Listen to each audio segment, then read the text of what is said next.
Halo Sobat Investor, apa kabar nih? Semoga sehat selalu ya di rumah maupun di luar rumah. Nah Sobat Investor, sekarang nih lagi banyak banget ngomongin soal pinjaman online atau pay later. Mungkin terkesan beda tapi sebenarnya mirip-mirip. Kan itu sama-sama aja kayak kita minjem uang buat beli sesuatu tapi bayarnya nanti nih ke depannya dan biasanya itu pakai bunga. Nah, biasanya nih banyak banget orang-orang yang mungkin terjebak sama pinjaman online karena bunganya tuh lumayan besar banget loh kalau kita hitung-hitung.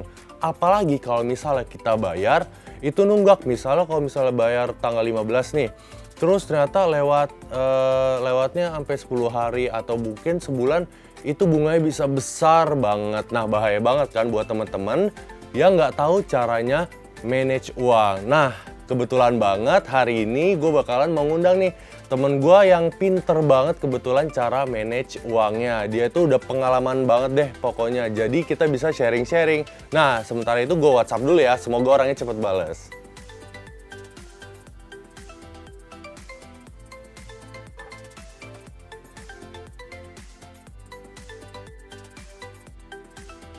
Dia mau OTW nih Sobat Investor. Kita tunggu ya.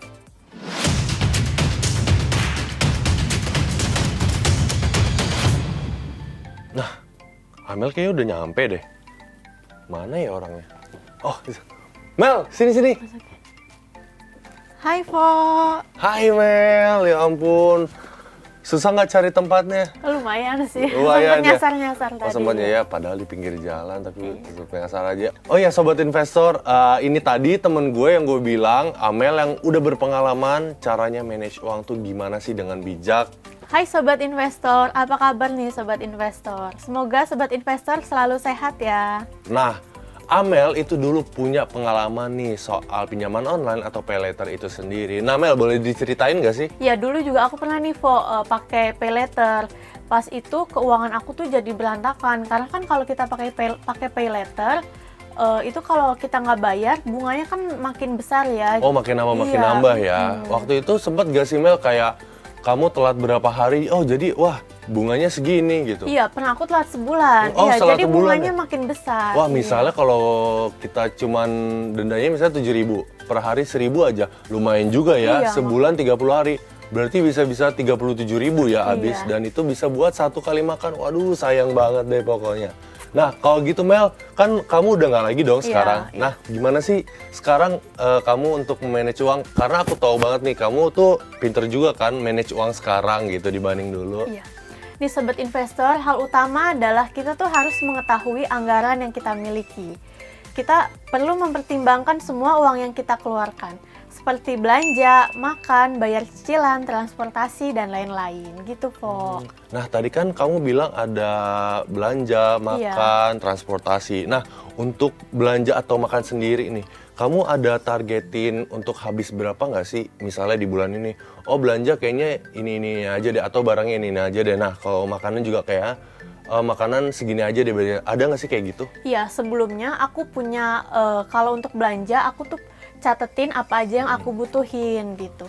Jadi ketika berbelanja kita juga belinya sesuai kebutuhan aja nih, Vo. Jadi gitu. sesuai kebutuhan semua ya. Nah, kalau Iya. makanan gimana tuh? Kalau makanan untuk hematnya kita bisa menggunakan diskon, Vo. Atau kalau mau lebih hemat lagi kita bisa masak di rumah aja nih. Benar, kalau masak di rumah selain lebih murah, pastinya lebih sehat ya, Iya, karena kan kita betul. sendiri yang masak. Oh, oke, berarti bisa menghemat banget ya. Iya, Nah, apalagi betul. kamu pasti bisa dong nabung dari semua yang udah kamu rinciin tadi ya. Iya, bisa. Nah, Sobat Investor, tadi kan Amel sempat bilang belanja 500.000.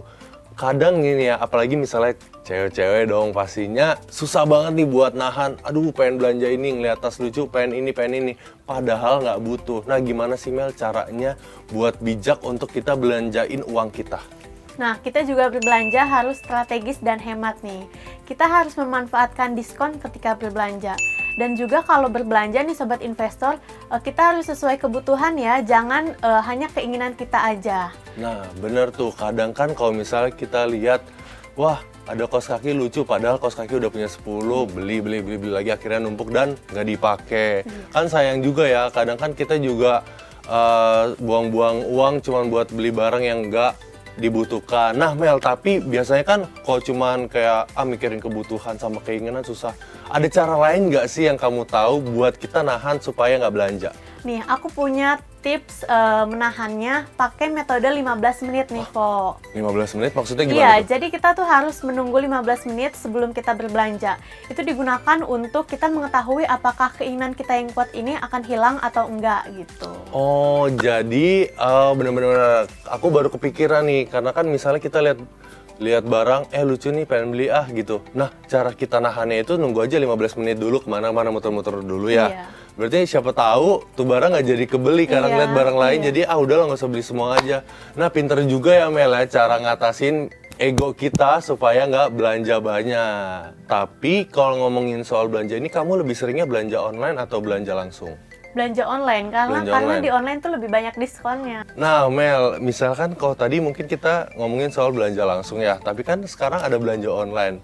Gimana sih cara pakai, emang bisa ya metode 15 menit dipakai juga di belanja online? Bisa, jadi kita sambil scroll-scroll barang yang lain. Siapa tahu keinginan kita untuk membeli barang yang sebelumnya itu akan hilang gitu. Patut dicoba ya sobat investor, mungkin aja cocok nih buat sobat investor yang mungkin suka belanja dikit-dikit beli, jadi tunggu di check outnya nanti aja, siapa tahu bilnya sampai 8 juta terus gak jadi beli kan.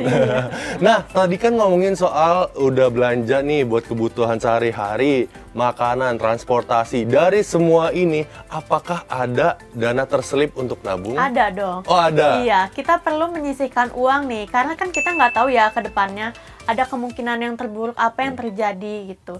Jadi kita bisa memulai ini dari hal kecil nih. Kita bisa menyisihkan uang gaji 10% setiap bulannya nih.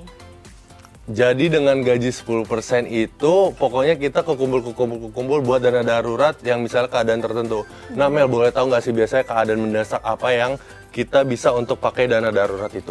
Ya biasanya kalau kedepannya kan kita nggak tahu kita bakalan sakit atau kita kehilangan pekerjaan ya. Nah Mel, tadi kan kamu bilang tuh 10% dana darurat. Nah biasanya kamu tuh nyisihin berapa sih rupiahnya? Kalau untuk sebulannya aku biasa menyisihkan untuk dana darurat itu sekitar 500.000. Nah, sobat investor, lumayan juga ya. Berarti kalau misalnya dana darurat itu kita simpan setahun 12 bulan itu udah 6 juta. Lumayan ya buat simpen-simpen. Atau mungkin dana darurat bisa nggak sih kita buat beliin HP tabungan? Nggak ya, beda lagi ya? Lebih baik jangan Oh, sih. lebih baik Iya. jangan. Berarti dana darurat itu khusus untuk hal-hal darurat, kebutuhan darurat yang tidak kita inginkan. Nah, kalau Avo nih biasanya sebulannya pernah nggak nih menyisihkan untuk dana darurat? Nah, kalau aku sendiri pun kebetulan dana darurat itu sebenarnya belum pernah menyisihkan. Tapi aku biasa spare 1 juta nih untuk tabungan. Tapi itu bukan sebagai dana darurat, udah nabung aja. Mungkin itu bisa aku alokasiin buat dana darurat ya. Kalau misalnya ada kenapa-napa. Jadi ya aku nggak usah harus habisin uang itu gitu. Jadi kalau 1 juta itu bisa untuk dipakai apa aja ya? Nggak boleh diganggu-gugat ya uangnya. Iya, karena itu tabungan dan mungkin aku akan alokasiin dana setiap bulan itu untuk dana darurat. Nah Mel, tadi kan lo sempat ngomongin mengetahui keuangan secara realistis nih. Boleh dong kasih contoh ke sobat investor, gimana sih caranya manage uang realistis itu, hitungannya tuh kayak gimana sih? Ya, jadi tuh kita kalau untuk mengeluarkan uang, kita tuh nggak boleh lebih dari penghasilan yang kita miliki. Misalnya gaji kita 5 juta. Nah, pengeluaran kita tuh nggak boleh lebih dari 5 juta gitu. Dan untuk kalau misalkan kamu mau beli handphone nih, gaji kamu 5 juta dan kamu ingin membeli iPhone 8 juta. Kan berarti kan itu lebih ya. Jadi itu bisa menimbulkan utang gitu. Nah, lebih baik kita berbelanja sesuai dengan uang yang kita punya nih, Vo.